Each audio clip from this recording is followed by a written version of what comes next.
Welcome. You are at the CCC, where there are no outside issues. Hi, my name is Bonnie Violet. I'm a trans femme, genderqueer, spiritual drag artist, and person in recovery. My name's Anthony. I'm a 7th-year doctoral student in clinical psych, an addict and an alcoholic, and filming live today from Bethlehem, Pennsylvania. Oh, and I care about you. Yes. And I'm Lulu, and I am in recovery for crystal meth alcohol. My pronouns are he and him. I'm a former Miss Castro Country Club, and you know what? I'm always in search of balance. Balance. I thought Anthony was in search of balance. No, he just likes you. And each week we provide and create a brave space where we talk about recovery. Yeah, and our intention is to hold and inspire better spaces for people in recovery. By tackling topics sometimes used to separate us. Mm-hmm. But before we do that, like, subscribe, and ding that button. Ding, ding, ding, ding, ding, ding. Exactly. And one more thing. So if you're just chiming in, if you're just tuning in right now, know that we don't represent anyone other than ourselves. We don't represent any recovery. We don't give you any medical or psychological advice. And just basically don't listen to us too closely. Yeah. Yes. We were joking before the meeting with Jimmy here. He was volunteering and he said something about honesty. And we're like, it's an honest program, but it's not an honest podcast.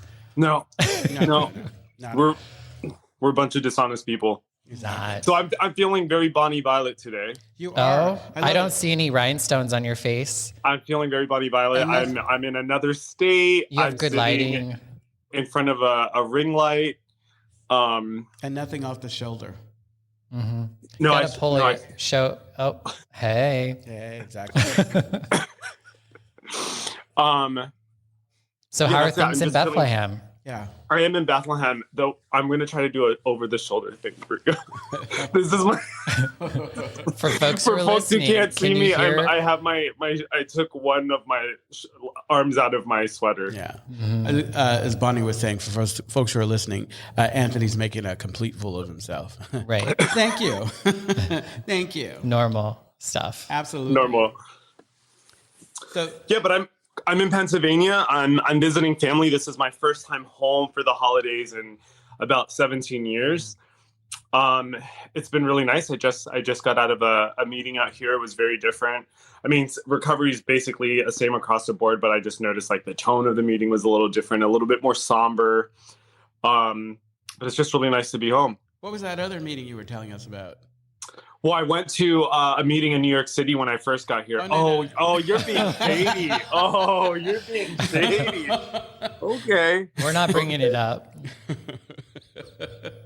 What Lewis is referring to for folks who weren't privy to our conversation, I met up with some OnlyFans model or OnlyFans actor. What do we call them? Model. They call them models. Models today. It was, I guess, a welcome gift to myself. It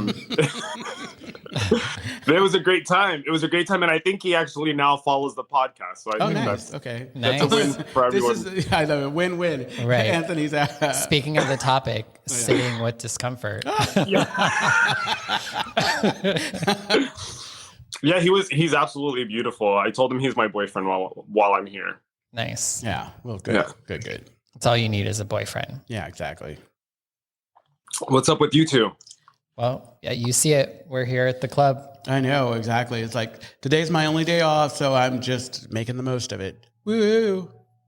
Yeah. Happy holidays. I was actually sharing about a bad Yelp review that I got, or my name was mentioned in it. What? Let's hear it. No, honestly, it's like, it was a situation where an individual didn't like the response to the question that he asked.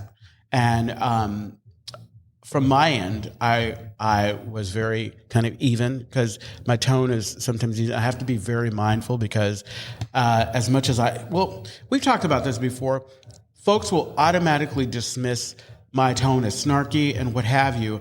And I think it's insulting. Because it's just me being straightforward. It's like, I'm not buying into some angry black man trope or some violent or whatever. And this individual did not like that they couldn't return an item that was on sale. And so in reviewing the Yelp ad that he threatened to write because he's a total Karen. I know you're not listening, but if you ever hear this, Karen. They're called Chads. Chad. No, I'm going to call him a Karen, okay? Because the only thing he was missing was the asymmetrical haircut. But it's one of those things where it's like in the beginning I used to let it bother me, but now it's like I'm just like, what? Okay. Not gonna trip. Yeah. It was fun to be at the drag show, all three of us yes. this weekend. Oh, that was really nice. Next time you'll have to be in drag too, Anthony. I know, exactly. And then that's just never gonna happen. Yeah, and we have the receipts, so if folks go to our Instagram, they can see the photo of the three of us. Exactly. Yeah. Y'all were looking really good. Yeah, and my boobs look great. I know you look amazing, but you always do.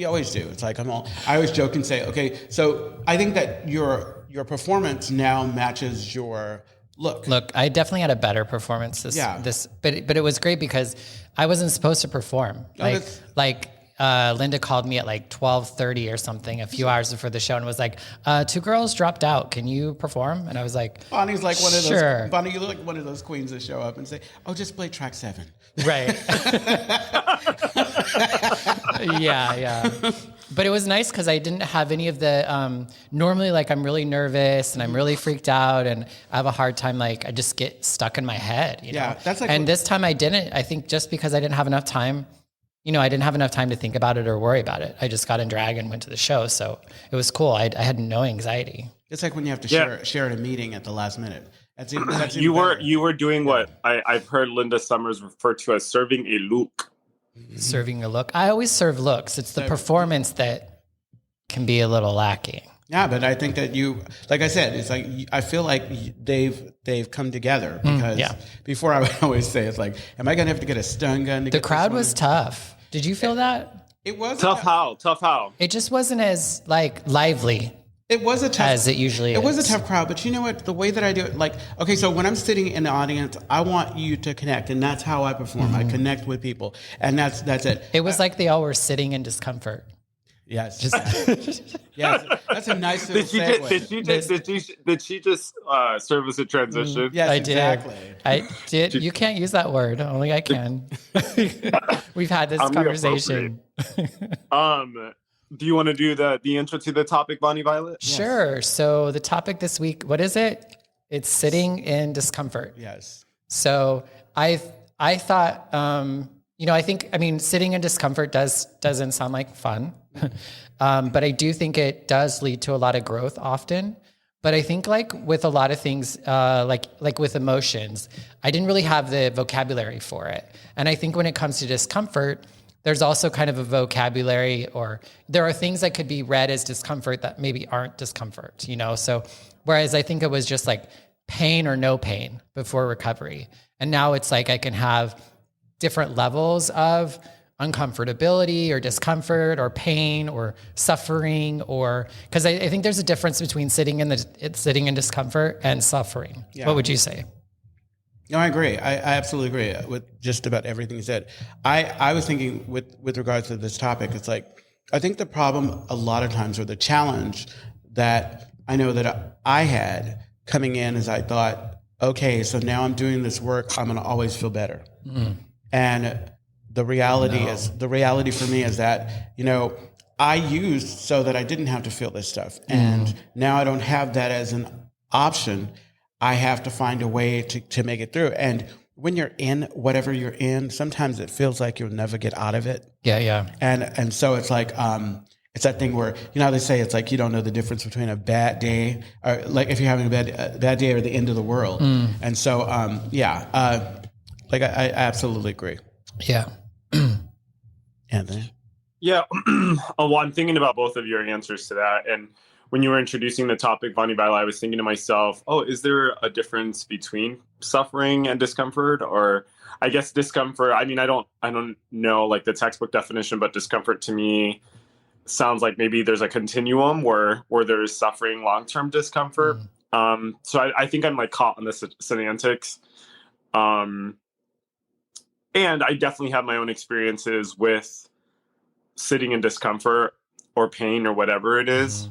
And I'm trying to trace that to recovery. And if there's anything that I think is true for me right now, is that my relationship to pain and suffering is a lot more different. And the biggest difference is that I'm not necessarily running away from it.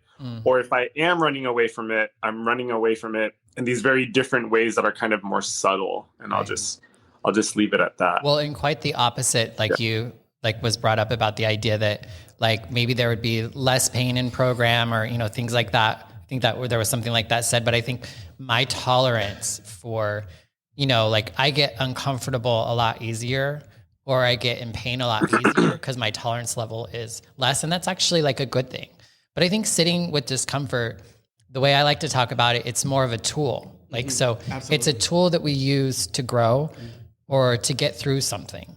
Whereas maybe in the past we would not like, and I think maybe for me, that's where suffering comes in. Yeah, exactly. The suffering was not the tool. It was like, I'm feeling whatever I'm feeling, but I'm not using this as a way to move to a solution. I'm just gonna feel it, gonna be all in my feels and what have you. There's a very wise woman on TikTok this week that I saw, and she was like a singing like spiritual person or something, and she was singing a story that I think was Buddhist or something, where this idea that like you like the first arrow, it was like about an arrow getting stabbed by an arrow, like when you did something wrong. But then when you like run it over in your head and like, then you get more Second arrows. arrow. Yeah. And that's like the suffering, right? Whereas if we just take the one arrow and then, I don't know, pull it out and move on. I don't know. No, that's based. I think that's a Buddhist proverb. It's called the story of the second arrow. Right. Where like the first arrow is beyond our control, right? We have an experience. The second arrow we kind of give to ourselves because we dwell or we ruminate. Yeah. It's kind of like the distinction between clean and dirty pain. Like clean pain is like the pain that just comes from a situation, and dirty pain is the kind of like self-flagellation. I've never heard of clean and dirty pain. I know. It's like that. Yeah. Kind of hot. That must be a clinical term. Yeah. I don't know if it's a clinical term. It might. I don't know if that's where I've gotten it from. After some time, like all the stuff starts to blend together. Hopefully the dirty doesn't mean bad. What's that? Hopefully the dirty doesn't mean bad. No, it just means like painful, like involuntarily painful. Okay.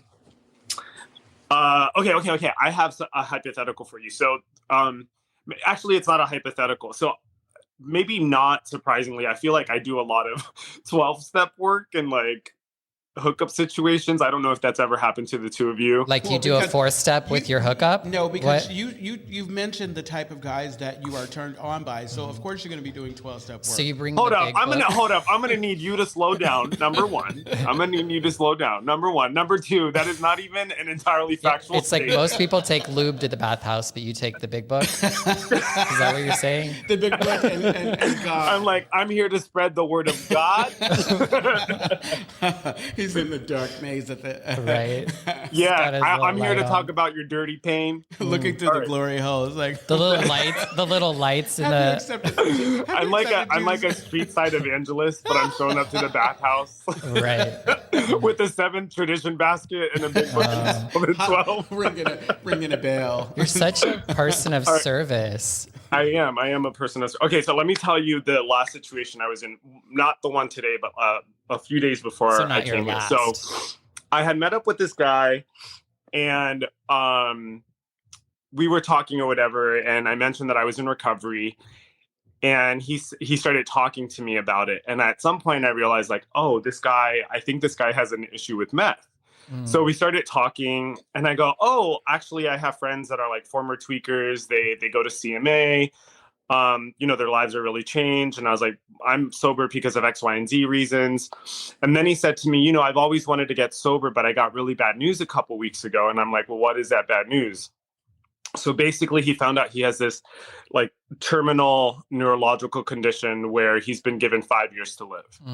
And he says to me, I've always wanted to get sober, but I just don't see the point at this time in my life. He said to me, I can choose to just keep doing what I'm doing and essentially kind of be asleep for the whole part of it, or I can just experience all this pain while I'm alive. And then I thought to myself, I was like, it's really interesting you should say it like that, because I feel like even the pain that I experience now in my life, I don't want to say it's enjoyable, but it doesn't feel pointless. Right. Yeah, it doesn't feel for naught. It doesn't feel for naught. It doesn't feel pointless. And every single time, if I'm listening closely, I'm being taken in a direction that only leads to my happiness, but I have to sit with it, right? Which brings us to today's topic. I have to sit with it, and sitting with it doesn't necessarily mean for me that I'm just literally sitting there and having this pain. It means I'm attending to it in a very different way. Yeah. Right. Wow. And one of those ways that's different for me is I'm not trying to drink it away, and I'm not trying to numb it. Right. Although if I'm keeping it 100, there are times where I do numb my pain, right? Like either because I'm overeating or I'm overspending, right? Alcoholism, like it says in the big book, is cunning, baffling, powerful. And it'll find its way out. But anyway, the point is, and maybe that's the question I'm presenting to you today. What if, you've gotten to a point in your life where your pain seems inevitable? What is the point? Maybe not what is the point of getting sober, but like, what do you do then? Like, where do you go from there? Well, I think being on the other side of recovery, to me, when I heard you say that, I would be like, now's the perfect time to get sober. It's like you have 5 years to live in sobriety. That's great. And like some dick just gave you the message of AA, like the Lord works in mysterious ways. So literally he's a dick. So it's like, I'd be like, to me, I see a lot of divine timing potentially, because I notice a lot in recovery in particular that it seems like when we get sober, there's some sort of weird timing. It's like when I got sober, and then I got spiritual, and I got strong enough for to show up for my dad when he had a heart attack, and to hold my nephew when he died. And I totally believe that I got sober so that I could show up for that. Or you know what I mean? Or because I got sober, I could show up for that. Yeah. You know what's interesting? So to the question, I think that before early on in recovery, I probably would have responded differently to that question. If I feel that the pain is inevitable, because of doing the work, consistently doing the work and showing up or whatever, I view all of that a lot differently in the sense that it's inevitable, yes, but it's not going to last. Because I've gone through some things and I've come out of it. And I have so many examples of how I'm not going to be in it, stuck in it forever. And sometimes going through it is what helps me to build character. Like I say, it's what puts hair on your chest. It's those experiences. Because I believe that the work that I'm doing now it's like that yin yang. It's like I am doing these things so that I can appreciate those other things. I go through the dark stuff so I can really appreciate the joy. I appreciate the joy so I can have a better understanding of why I go through struggles. And I don't view the tough times the same way. I look at them as opportunities for growth. I don't look like, oh God, I'm in it. And I don't stay in it nearly as long as I did because I choose not to suffer through it. Right. But it does sound like like he had questioned his own. So he's probably an addict or alcoholic, because I think people who don't do that sort of thing. So we know that and he's got his journey. So, but I think it's just a point to talk about. But what I was going to say with that is that we know that, there's nothing like drugs and alcohol can't make worse, and that's, we know the drugs and alcohol just make it worse. Yeah. So I don't know. Yeah. And I also think too, one of the things I remind my sponsees of, that my sponsor reminds me of, is that the only moment we have is the very moment we're in right this second, right? Right now we're having this conversation. This is the moment that's real. The past isn't here anymore. The future isn't here. This is the moment, right? And so the question really, when you're asking that question, you're asking about this very moment, right? And this very moment is another way to phrase this question is, how do you want to experience this very moment? Do you want to be here right now, right? And have as fulfilling as a relationship as possible, right? Possibly to be of service, or do you want to check out? Knowing what we know and feeling the way we feel, when you're faced with someone who has made that decision, how do you just accept that? Because it's the reality is like, I'd like to tell you no, because it's like we're thinking, oh God, no. Like you'll never know. It's like you think it may only be 5 years, it may be longer, and you'll be stuck in misery. Or it could be 2 months. It could it could be anything. And we understand that this is the easier, softer way. But when I was in it, that was it took me forever. You know how they say it's the easiest tough decision that you'll ever make. Right. And so but I think in thinking again about sitting in the discomfort as a tool, and if in some ways a way to escape or reduce the pain, I think we were talking about I think that pain, sitting in discomfort. So it's like you were talking about numbing yourself or doing things to take you out of the situation, which I think there's a level of that is good. There's it can be harm reductive, right? And so it can allow the pain to be discomfort instead of pain. That's interesting. You should say that, because he talked about, he's like, drinking isn't my problem. Meth is my problem. And I thought, I've never met a recreational meth user. I've never known of anyone who, in my experience, is able to kind of come in and out of that. And he talked about, well, I guess it's I'm using harm reduction. Which there is a place for that. Yeah. And it also makes me wonder, how much harm is he really reducing as he continues to keep doing this thing that he says he doesn't want to do, right?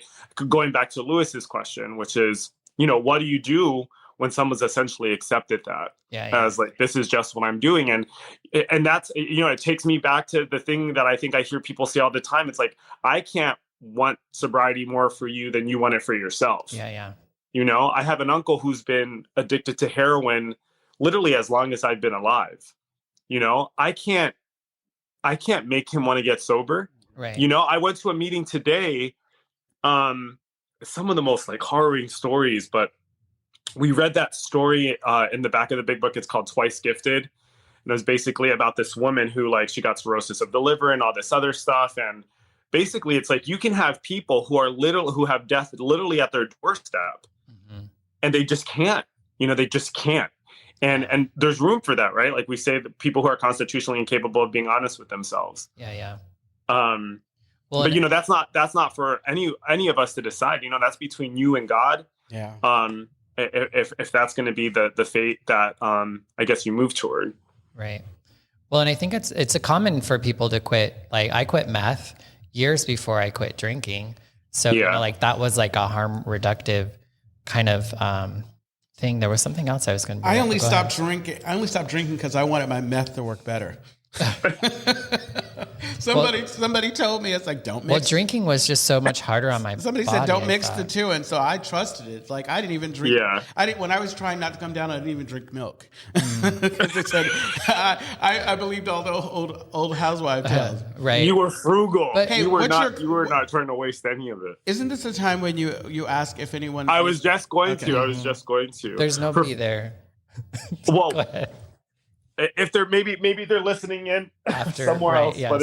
but if you're listening in and you feel like chiming in, we're talking about sitting with discomfort, and any thoughts come up for you, any feelings, comments, concerns, let's hear them. And in the meantime, yes, I had something that I lost it again. It's all right. So you had to go and acknowledge people. Seriously. And I think the other thing. Now. You want to jump in? Okay? I think so. Yeah. So you mentioned the idea of dying, like they were dying and it wasn't enough to death quit was or at whatever. their doorstep. Exactly. But for me, it wasn't the body death that was at my door. It was a spiritual death. Oh, yeah. And so I think that was really, to me, it's my addiction, my alcoholism, all of that was a spiritual malady in my experience. And so spiritual program was the solution for me. I feel like that was more of my ailment. That was an ailment that I could recognize and fight with, maybe even a little bit more than the idea that I could not drink or drug. like on my own. Like I couldn't stop on my own. You know what I had an English teacher say this to me in 7th grade. His name is William Staples, or Billy Staples. He was wonderful. I think he's still alive. But I remember I was really suicidal in 7th grade. Well, it started in 6th grade, but he said to me, Anthony, like suicide is a permanent solution to a temporary problem, And I think even if you have a terminal illness, I'm not going to claim to know what that feels like. But I do think, and I think that what I perceive to be discomfort, if it isn't bodily, and maybe even if it is bodily discomfort, is a matter of my perspective. Yeah. Right. I would, and the reason why I say, even if it's bodily, even if it's a bodily pain, because I know that meditation has been used to like treat chronic pain for people for whom, painkillers are no longer an option because whatever their experience is. But I think regardless of the circumstances that a person might be in, peace is possible. There's that story in the Big Book where they talked about people at war being able to stay sober, for example. Mm-hmm. Right. And I like to think that, with God, all things are possible. Absolutely. And whatever conception of God that people have.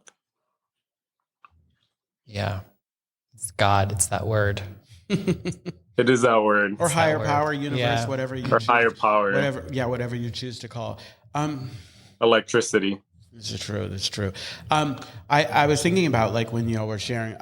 So a lot of times, like I guess I think about what's the goal for me. What's my goal in recovery? And initially, that sitting with discomfort, I had to be in so much pain in order to make a change. Mm-hmm. It's like even this idea of growth. When I start to feel discomfort, I know that like I'm in a period of maybe growth where I'm needing to make some changes.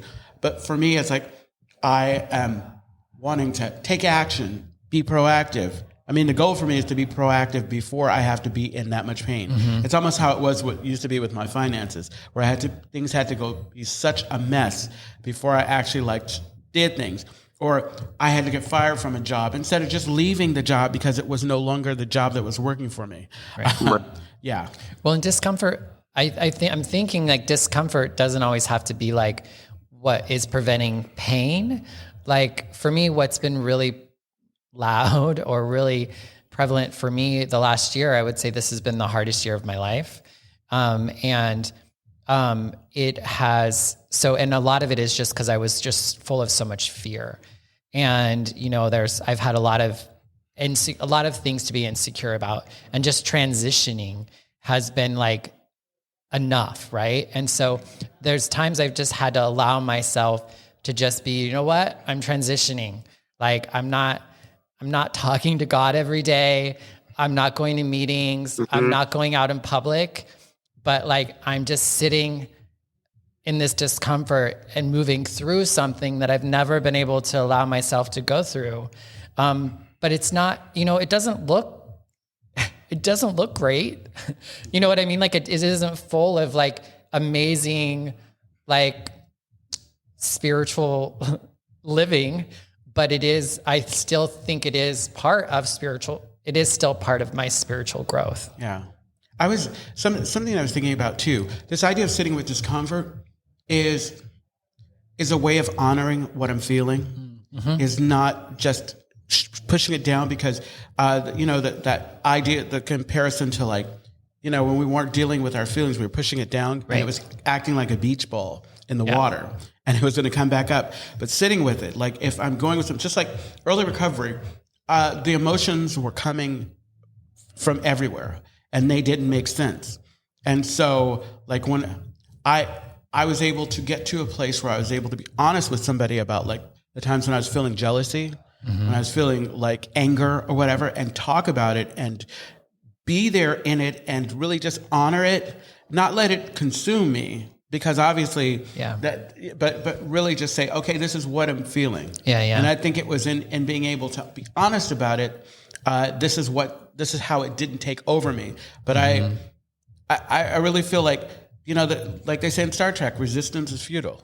When you fight something, it is going to get you regardless of whether or not you want, you think you've got it. So basically, just sit with it, own it. It's mine, but not live in it.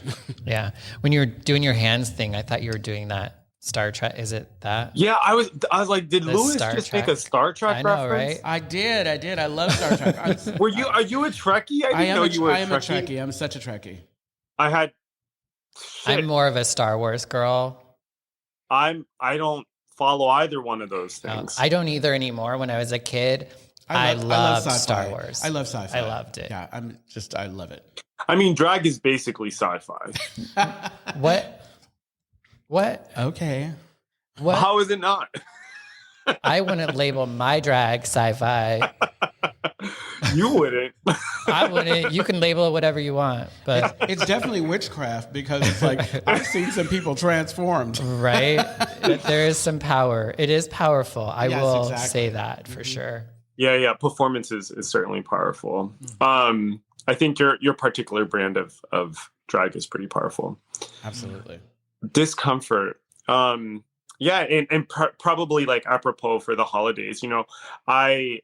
Before I came to Pennsylvania, I went to a meeting. I was the show of shows, and a lot of people were sharing from the floor about how uncomfortable the holidays are and how they feel so estranged from their families, and it was maybe one of the first times I had sat in a meeting where we were talking about the holidays and family, where I wasn't able to relate to people from the floor in that moment, right?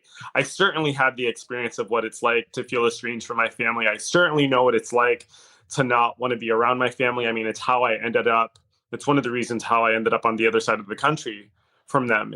And something extraordinary has happened within like maybe, I don't know, the last 2 or 3 years with my family, where all the things that I wanted for my family have slowly started to materialize. And I may have talked about this before, it's my family's like talking about trauma. We're not a family that uses that word, much less talk about mental health. My family, I mean, there's folks in my family that I've been talking about breaking patterns that have existed for such a long time, and I feel like I'm forcing the topic around this. And part of what makes me think that is, and I've sat through so much of that for so long, and I do think I held out some hope because I saw the way AA was working in my life. And I thought, God, I'm told that everything is possible with you. This has got to be one of those things that's also possible. Right. And I'm not saying I prayed this to happen, but certainly something changed, Right. and I'm glad I didn't give up. And in fact, I can trace back my own change in my family when I was talking to my cousin a few years ago, the one who I'm staying with now. He's an absolute blessing to my family, an angel. And he was saying to me, Tony, in all the ways that you can change, other people can change, and you have to give them a chance. Yeah. And I thought, fuck, I don't know if you feel this. I feel like when I reached a point where I just am, where I'm not trying so desperately hard to influence outcomes. I just am. This is how I'm living. This is who I am. And you can either get with the ride or not get with the ride. And it's almost the same as like your cousin saying, people are going to change when they can, but it's like sometimes, it's just your example. You know how we talk about in recovery, it's attraction rather than motion. This is how I'm showing up. Like I'm not trying to change anybody. I'm simply just showing you who I am. And hopefully if that will inspire you to try to be who you are. Right. And who's to say we know what's best for the people around us? Absolutely. Like all we can do is know what's good for us and ask the people within the environment around us to try to meet us where we're at and try to support us in that, versus us trying to change them necessarily. Yeah. Bonnie Violet, I love that you just said that. I feel like you secretly know of like an issue I've been dealing with recently. Just quickly, there are these 2 people in the rooms that are like notorious for being like these very negative kind of mean girls. They belong to like a group of people that have been often referred to as mean girls. And And for the longest time, they didn't get under my skin. And then recently I've had a couple experiences with them where I'm like, man, y'all are some nasty fucking people. And it's really hard to, like I am generally in a really good mood. I fucking love the fellowship. I love the people around me. And just being around them, I feel like this vitriol kind of like build up in my soul. And I'm like, oh, oof. It takes everything inside of me not to let that like bring me down. Yeah. That's interesting. This idea of sitting with discomfort, that discomfort, we don't have to sit with anymore. Our producer just said, "I'm right here and can hear you, Anthony." I know. No, it's like when I'm around people that are toxic, that are like you said, it's like I don't have to stay in it. Right. When I'm around people that are gossiping, that are character assassination, I don't have to stay in it. I get to choose. I mean, we get to discern those times when it's acceptable to sit with something and times when it's more acceptable to take action. Right. Yeah. And I think that's it for me. My distinction. That's the difference between me in active addiction and me out of it. Because in active addiction, I didn't have a choice. Right. I stayed in it. I lived in it. It was who I was. It became a part of my makeup. Yeah. One of the things though that I've noticed in like working with like being in relationship with people, I think I maybe have mentioned that my aunt is kind of the person in my family that I'm closest to, and she's a conservative Christian. And we have a podcast called Splintered Grace, a little plug there. But I've been kind of rewatching some of our episodes because I just transferred everything onto YouTube. And I'm reflecting on discomfort. And, there's times like I haven't done an episode with her since March because it became painful, and now it's just uncomfortable at times. You know what I mean? And so my feeling is too, not to like, I'm assuming that your time with your family, there is some discomfort, even though it's like, even though it's like much better, there's probably some discomfort versus if you tried to do that, say 5, 7, 10 years ago, it would have been painful. Right. Yeah. I mean, there's certainly, thank you, Bonnie Violet, for that. Yeah. There's certainly things, we're still a family. Right. My cousin was just telling me some stuff yesterday about his sister that really broke my heart, and there's definitely, it's not as painful. You're right. I'm at a different place. And this goes back to what I was saying earlier. It's really a matter of perspective. And yeah, you're certainly right. I think maybe another way for me to interpret what you're saying is it really depends on like where I am spiritually, psychologically, before I can handle something like that, especially like the timing, right? Like I've been in therapy my whole life, basically. I'm at a different place in my recovery. So, and a lot of the issues that I'm confronted with, I've been toiling with for a really long time and I've been able to metabolize. Right. So if things are fresh, especially, I feel for like the newcomers who are doing a 4th step, taking that fearless inventory for the first time, that shit's really painful. Yeah. But to thine. Oh, self be true. Exactly. This above all, to thine own self be true. Yeah. I mean, I think, and sometimes it is about like, I'm not going to go home. Like, I just am not in a position to do that. And it doesn't have to be like a judgment. It doesn't have to be that they're assholes or that I'm some sort of like messed up person. It's just, I know where I'm at right now and I need to protect my serenity and my peace. Yeah. Yeah.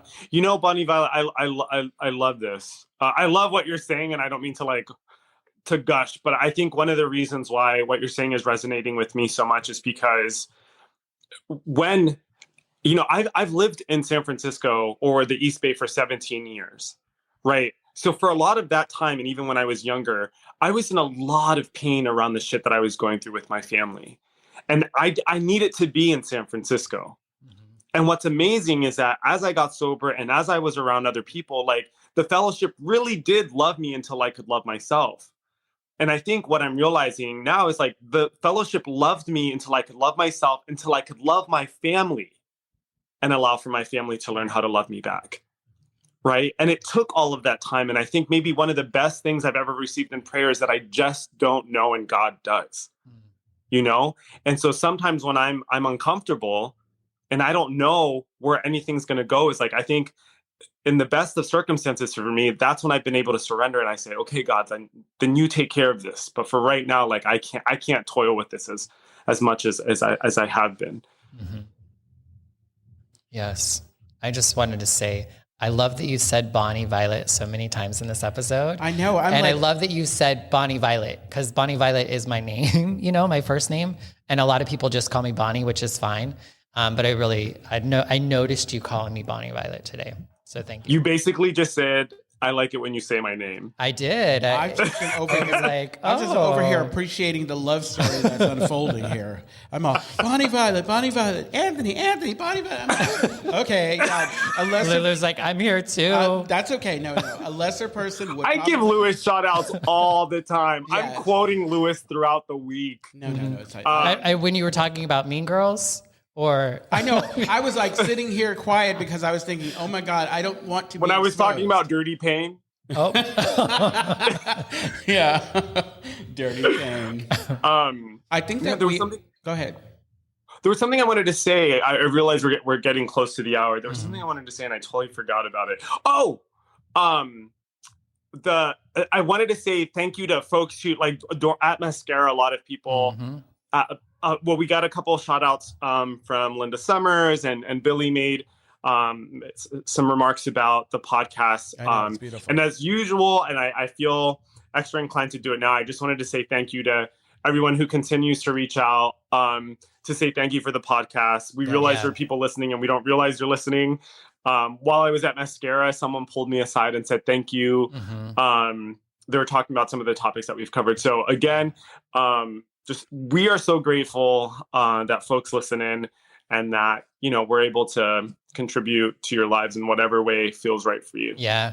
I had that. You guys are always talking about those experiences because you guys are here, you always get people like talking, oh my God, and I had that happen at Mascara for the first time in a while. And it was nice. He came up and talked with me, and it was just a really nice, sweet thing. So he knows who he is, but I won't say who they are. I always have people coming up and saying, oh my God, Bonnie Violet is amazing. And I'm all, but I'm on the podcast too. No, no. Yes, Lulu, you're here. No, I think it's beautiful. Every time someone approaches and just like, shares their experience, shares that because it means that we're, what we're doing is not for naught, Yeah. Well, and the thing that they were saying was just the fact, like, it wasn't even that, like, we just say such spiritual shit. And like, it's more of like just the way we are with each other was something that really stuck out really stuck out to them and made them feel a little bit more, I think, comfortable about being in the rooms and maybe having a little bit more hope about. Yeah. Someone said,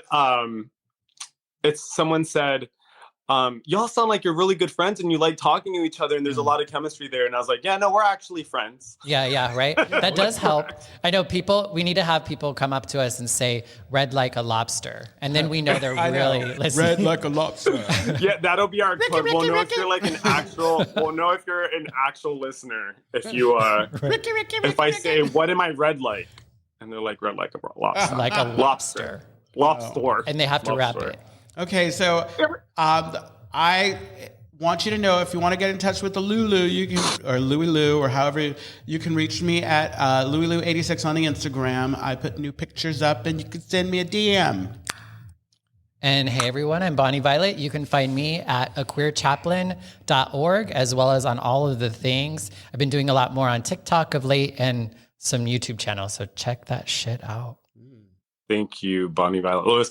And you can find me on Instagram at alucasccc. Or if you'd like, you can find us on our podcast Instagram, which is at the CCC podcast. That's our name on Instagram. And of course, if you want to send us a little longer of a note, you can send us an email at podcast@castrocountryclub.org. Or if you're feeling chatty, you can leave us a message on, well, not I was looking at both of you. We do all the talking in the beginning. You get to close us out. Oh, that's the second. You can read better than us. Yeah. So, or if you want to, like I said, if you're feeling chatty, you want to leave us a voicemail, a la old school, you can leave us a message on www.speakpipe.com /@the CCC. Yes, and the Castro Country Club is a safe and sober community center for all people and a refuge for the LGBTQ recovery community. We provide programs and services that help people change their lives by supporting personal growth. Our vision is to reduce the suffering of addiction by connecting people to community, opportunity, and support. You can find more information at castrocountryclub.org. And tune in every Tuesday at 4 p.m.-ish when we go live on our Castro Country Club Facebook and YouTube channels. And that's Pacific Standard Time. And what Tuesday is that, Anthony? Every Tuesday. Oh my God, he's so right. All right. Well, we'll see you next week. We're going to talk about... Don't forget to find us on all your favorite podcast sources. Bonnie, Violet. Yes, find us.